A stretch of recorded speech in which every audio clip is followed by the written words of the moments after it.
খবর দিনভরে আবার যে খবরের দিকে নজর পিছলো খসড়া এবং চূড়ান্ত ভোটার তালিকা প্রকাশের দিন। এই মুহূর্তে সবথেকে গুরুত্বপূর্ণ খবর, 7 দিন পিছিয়ে গেল খসড়া তালিকা প্রকাশের দিন। 9 ডিসেম্বর পূর্ব নির্ধারিত যে দিন তা থেকে বেড়ে হলো 16 ডিসেম্বর পর্যন্ত। খসড়া তালিকা প্রকাশের জন্য 7 দিন পিছলো সময়সীমা। 7 দিন পিছলো চূড়ান্ত ভোটার তালিকা প্রকাশের দিনও। 7 ফেব্রুয়ারির বদলে 14 ফেব্রুয়ারি চূড়ান্ত তালিকা প্রকাশ। নোটিশ দিয়ে জানিয়েছে নির্বাচন কমিশন। কথা বলবো, মৈত্রী ভট্টাচার্য রয়েছেন সঙ্গে। মৈত্রী, দেখো এখনো পর্যন্ত এই যে কমিশনের সিদ্ধান্ত 7 দিন পিছিয়ে দেওয়ার, তাতেও যে বিএলওরা খুব খুশি হচ্ছেন তা নয়।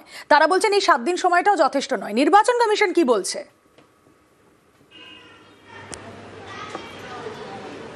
দেখো, নির্বাচন কমিশনের তরফ থেকে সরকারিভাবে কিন্তু এখনো পর্যন্ত এই তালিকা পেছনের পেছনে কোনো কারণ দর্শানো হয়নি। তবে আমরা কমিশন সূত্রে কমিশনের বিভিন্ন আধিকারিকদের সঙ্গে কথা বলে যেটা জানতে পারছি যে গত কিছুদিন ধরে বিএলওদের ওপর যে এক্সটেন্সিভ চাপ এবং বিশেষত সার্ভার সমস্যার কথা যেটা বারবার করে উঠে আসছিল, সেই পরিস্থিতির কথা মাথায় রেখেই কিন্তু এই সংশোধনী বা খসড়া তালিকা প্রকাশের দিন এবং চূড়ান্ত তালিকা প্রকাশের দিন 7 দিন করে পেছানো হয়েছে। এবং তাদের বক্তব্য যে এই যে 7 দিন অতিরিক্ত সময় দেওয়া হয়েছে সেটা যথেষ্ট খসড়া তালিকার পুরোটাই ডিজিটাইজেশন করার জন্য। এবং একই সঙ্গে তারপরে যে এই পরের 7 দিন আরও পেছানো হয়েছে চূড়ান্ত তালিকার ক্ষেত্রে, তার কারণ যেহেতু খসড়া তালিকা প্রকাশের দিন 7 দিন পেছানো হয়েছে। কিন্তু এক্ষেত্রে তারা যেটা জানাচ্ছেন যে চূড়ান্ত তালিকা প্রকাশের আগে যে নোটিফিকেশন এবং যে শুনানির যে সুযোগটা থাকবে সেই সময় কিন্তু একই রাখা হয়েছে।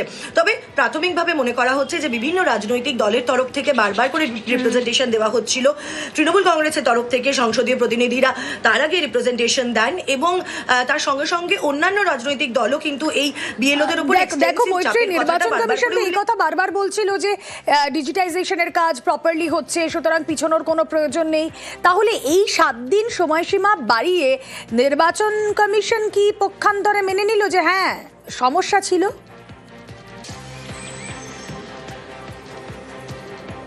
একেবারেই দেখো, এখানে অস্বীকার করার কোনো জায়গা নেই, কারণ এতদিন পর্যন্ত একেবারেই তুমি ঠিক বলেছো রুমেলা, যে জাতীয় নির্বাচন কমিশন থেকে তথ্যবলী প্রকাশ করে বারবার দাবি করা হচ্ছিল যে ডিজিটাইজেশনের প্রক্রিয়া শুরুর দিকে কিছুটা ল্যাগ থাকলেও পরের দিকে সেটা অনেক বেশি দ্রুত গতিতে হচ্ছে এবং এই এনুমারেশন ফর্মে ডিজিটাইজেশনের যে প্রক্রিয়া সেটা একেবারে ভালোভাবে হচ্ছে। কিন্তু এখন যে সময় বাড়িয়ে দিয়ে আসলে যে অনগ্রাউন্ডে সমস্যা ছিল সেটাই কিন্তু তারা পক্ষান্তরে মেনে নিলেন। রুমেলা, বেশ মৈত্রী, আর এই নিয়ে রাজনৈতিক চাপানো তোর তুঙ্গে।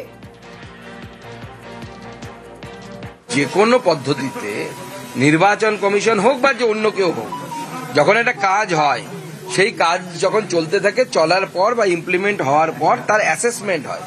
সেই অ্যাসেসমেন্ট অনুসারে নির্বাচন কমিশন তার পদক্ষেপ নেবে। সেই জন্য যারা চাপের কথা মনে করছেন তাদেরকে আমি এটাই বলবো, জীবন অমূল্য, চাপের কোনো বিষয় নেই, আপনি যতটুকু পারবেন ততটুকু করবেন। তাদের মালিকরা টার্গেট দিয়েছিল বাংলার 1.5 কোটি মানুষের নাম বাদ দিতে হবে। আজকে সেই কাজে যখন নির্বাচন কমিশন ফুলফিল হতে পারেনি, তখন বিজেপির সভাপতি শ্রমিক ভট্টাচার্য সরাসরি থ্রেট করেছে জ্ঞানেশ কুমারকে, আর তারপরেই মালিক হুমকি দিয়েছে। তাই বসংবদ চাকরের মতো ইয়ারোদের ডায়মন্ড হারবারে পাঠানো হচ্ছে, কলকাতায় পাঠানো হচ্ছে। কোনোভাবে বিজেপির টার্গেট ফুলফিল করা যাচ্ছে না, তখন 7 দিন এক্সটেনশন। যত বদমাইশি করুক, বাংলায় 4র্থবার মা মাটি মানুষ সরকার। এসআইআর একাধিক বিএলওর মৃত্যু এবং অসুস্থ হওয়ার খবর। 7 দিন সময় যথেষ্ট নয় দাবি বিএলওদের একাংশে। এটা আমাদের একটা প্রাথমিক একটা জয় বলা যেতে পারে, কিন্তু এটা তো সমস্যার সমাধান করলো না।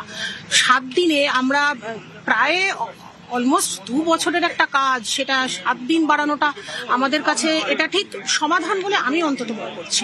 আমরা যে দাবি করেছিলাম সেই দাবির মুখে পড়ে হয়তো 7 দিন মানে সেই একটা ছেলে খেলার মতন 7টা দিন পিছিয়ে দিলাম, একেবারেই পর্যাপ্ত।